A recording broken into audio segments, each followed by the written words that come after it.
Princess Emma stood at the very edge of the royal pond, her fingers trembling as she reached toward the dark, murky water. The golden ball, her most prized and beloved possession, had slipped from her grip and vanished into the cold depths. She knelt on the damp grass, her shoulders shaking with heavy sobs as tears blurred her vision. The world felt empty without her treasure. "Why are you crying, princess?" a voice asked. It was raspy, low, and strangely calm. Emma spun around, her heart racing in her chest.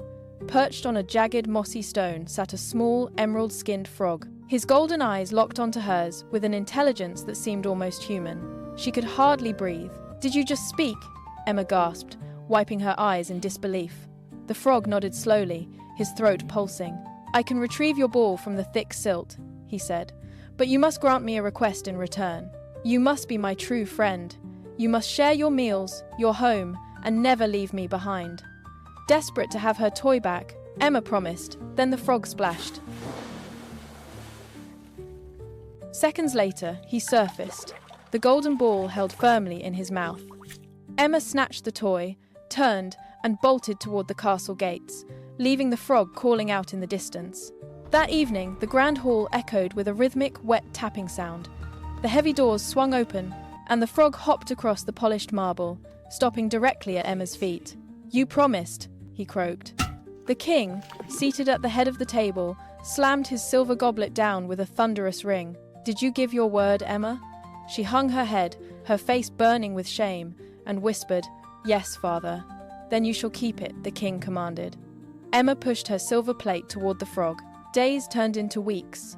The frog questioned every painting and secret passage in the castle. Emma found herself answering, then sharing her own secret dreams of the mountains beyond. They explored the gardens together, the frog leading her to hidden streams she had never noticed before. Then, disaster struck. A violent storm shattered the village bridge, cutting off vital supplies to the people. Emma stood before the raging river, feeling completely helpless against the roar of the water. "There is a path beneath the bank," the frog shouted over the howling wind. He led her through treacherous, narrow tunnels, his small voice guiding her through the suffocating dark. When Emma slipped on the slick stones, he nudged her toward solid ground with all his might. They finally reached the villagers with the medicine, exhausted and covered in mud. Back at the pond, as the sun began to set, Emma looked at the small creature with new eyes. "I judged you by your skin," she admitted softly. "But you are my truest friend, and I am lucky to know you." As she spoke, a brilliant blue light erupted from the water, swirling around the frog like a cyclone of stars. The light intensified, blinding and warm, until it faded to reveal a young prince in royal robes. He looked at Emma with profound gratitude. The spell required a friend who looked past the surface to the heart within.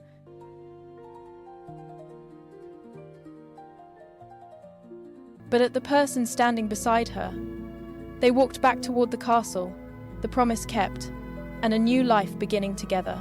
She realized then that the greatest treasures are never made of gold, but of loyalty and truth.